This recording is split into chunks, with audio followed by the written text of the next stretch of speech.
What's going on, guys? Back with another one today. I'm gonna try to make this a little short. Hopefully it'll turn out like that. But now we're at home right now. At my last video that I posted, one going down to Summerfield with the boat, I just posted it last night. So and I told y'all in the end of it that I was gonna give my opinion on something. But right now, like I said, we're at home. The timber crew's supposed to be coming out here today. They're finishing up on another job site, and then they're supposed to be out here, I think, within the next couple hours or so. So then they'll start cutting. Let me turn y'all around real quick. Y'all can see a little bit. All right. You see some of the trees I got the ribbons and stuff on. These T-posts right here. There's another one right up there. That's basically my water line, and it goes down to the end there. I got a hydrant down there, and then walk back up here real quick. Guess I should have done this while I was standing back up here, huh? But anyway.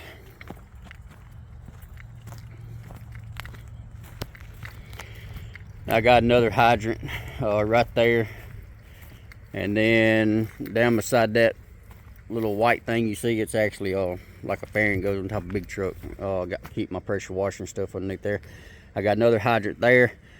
And then the water line sort of, I got you out of focus. Water line sort of goes through the woods right there, and then through my neighbor's property, and back out on the highway on that side. I got about 1,800 feet of water line total. But right back over there where that first orange cone is, I got a shut-off valve there. And then the water line, I got a T that starts right here, goes across the driveway. Got another shut off right there going to the house. Also right there, before it goes into my neighbor's property, on down on the other side of them trees, right before it crosses over, I got another shut off there. So I got plenty of shut offs. But then water line sort of goes straight down to the side of the house, or the end of it, and then it turns and then feeds the house. And if any of y'all wondering what size water line I ran 1.25 inches water line. And whenever I got to here, crossing over the driveway, all that down there is 1.25 inches. That right there, I dropped down to 1 inch. And then right before it goes into the house, I drop down to 3/4. And I got plenty of water pressure and volume. Actually, honestly, I got too much water pressure, which was very surprising, because whenever we first hooked everything up, I didn't think I was gonna have that much pressure, being so much line. But I actually blew some seals in some of the faucets because I had so much. And the guy, whenever we got it hooked up, he was out here installing my septic tank, and he brought his gauge out here to the hydrant right over there. And the on my trailer, it showed I should be about somewhere between 70 to 80 psi for everything to work right, not to blow or anything like that. I had 125 pounds of pressure. So we put a pressure regulator on it, and going into the house. Now the faucets, they still got all that pressure. But anyway, some of my, let me turn y'all back around one more time. Some of the trees right there, them first 2 rows right there, I'm just going to thin them out, and then the rest of all this stuff is going to be clear cut. And then right in the center of those woods, I got a big old oak that I'm not going to cut the, I don't know if lightning struck it or what, but the top of it's out, but still I want to keep it. And then there's whenever they get it all cleared out, I go back through it and show y'all exactly what I'm talking about. But there's it's a big pine tree. It's actually bigger around than that one, but it's not as tall. But about right there where that first branch is, it has like a funny shape going to it, and it's really unique looking. So I'm gonna save it. I'm not gonna cut it. But anyway, back on the topic of the video. As I mentioned in the last part of the video about the rates dropping with where I'm at Indiana Transport. Why? I have no idea. With the cost of fuel going up, I have no idea. A couple other guys and we've been talking, and we don't know if maybe they know something that we don't, as far as maybe they know that if fuel's going to start coming back down. I don't know. I've also heard people talk about maybe it's a way to get rid of drivers, because maybe, I don't know, maybe they got too many. I don't know. But as far as how I feel, yeah, I'm pissed, and so are a lot of other people, because I was fixing to get ready to pick a load, and I was gonna wait till the next day to pick that load. And whenever I woke up the next morning, the rates on that load dropped 8 cents a mile. And then fuel has been going up. So I don't know. But anyway, I've had a couple people ask me, and one of my other buddies on here, he's had several people ask him, well, hey man, what company you going to, or when you gonna be quitting and going somewhere else? And I'm the same way he is. I'm not going anywhere. I mean, like I said, I'm not happy about it, but about the way they done things, but I'm happy where I'm at. But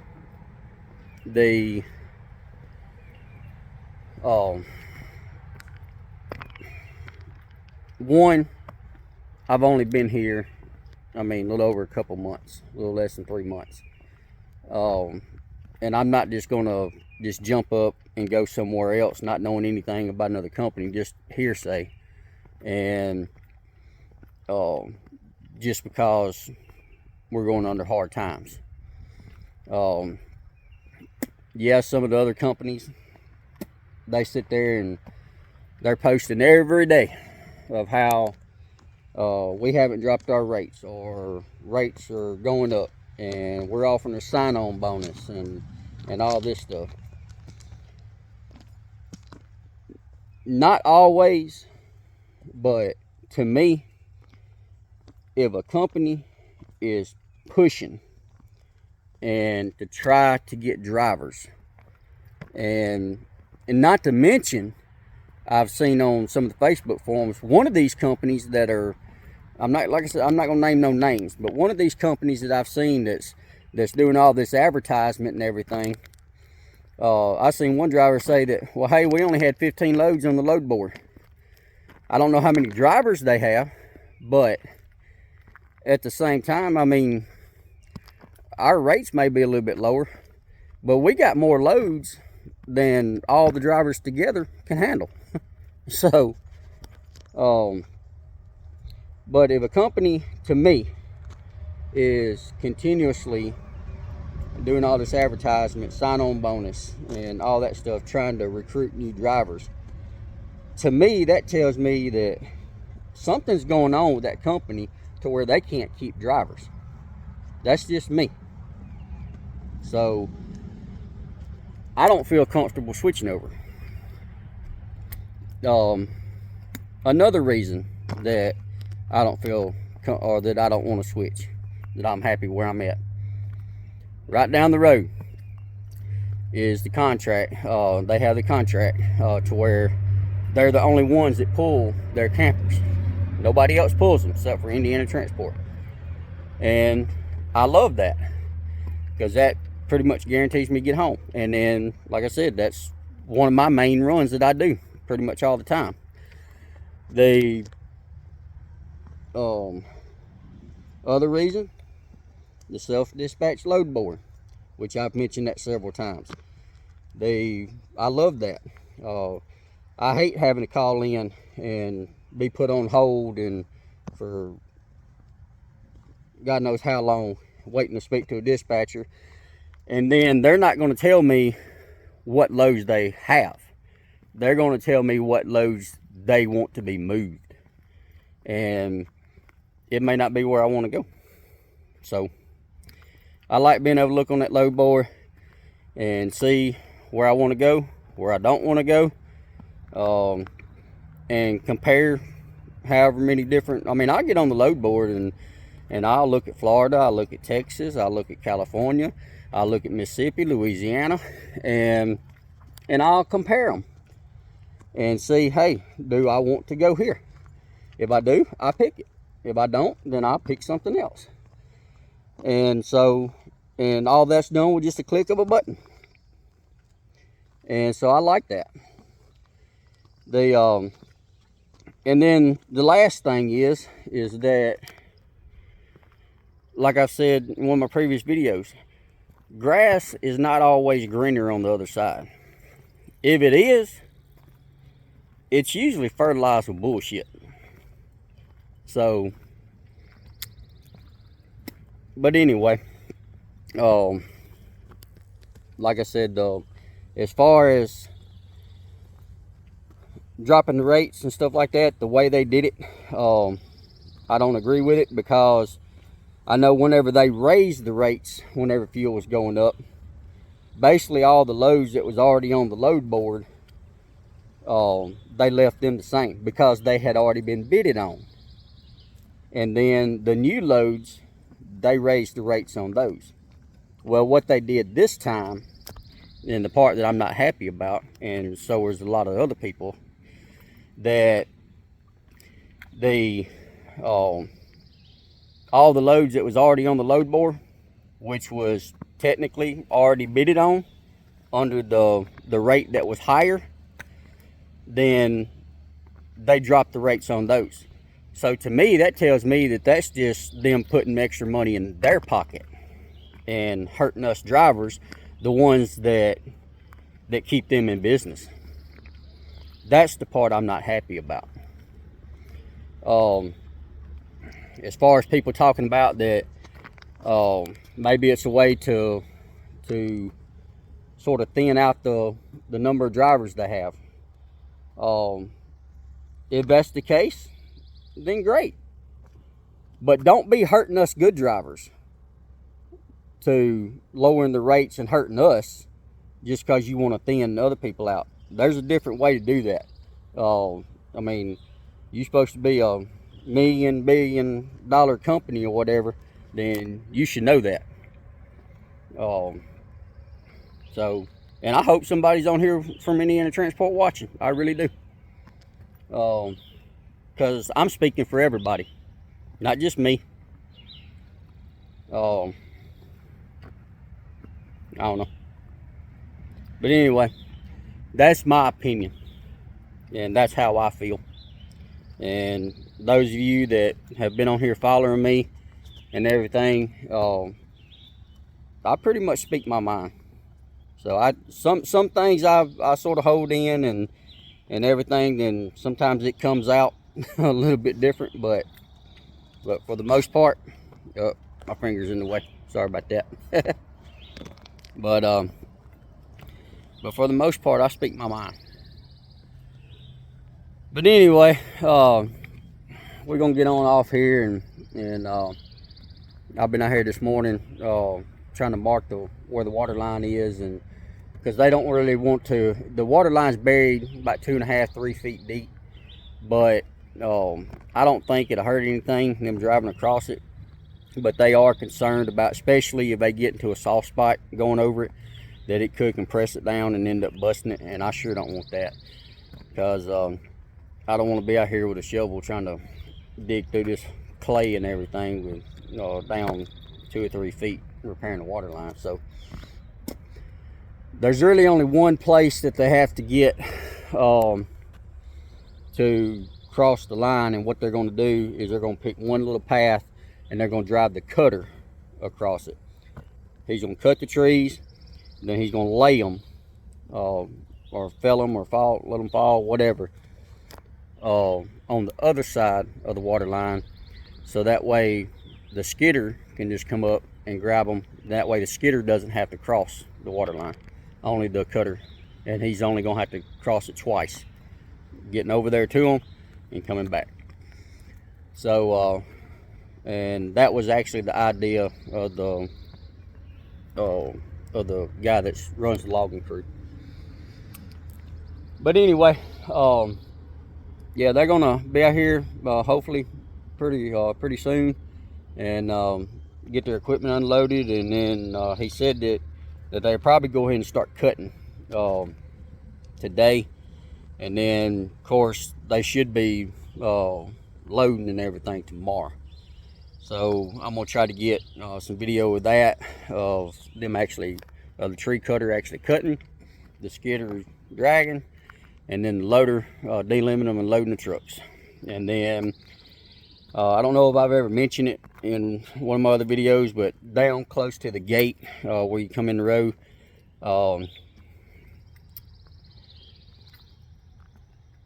them heavy trucks, 84,000 pounds going across there, that's gonna mess my driveway up, and because it ain't real great down there to begin with anyway, because before they built that 4-lane, that actually used to be a lake, and it gets pretty soft down in there.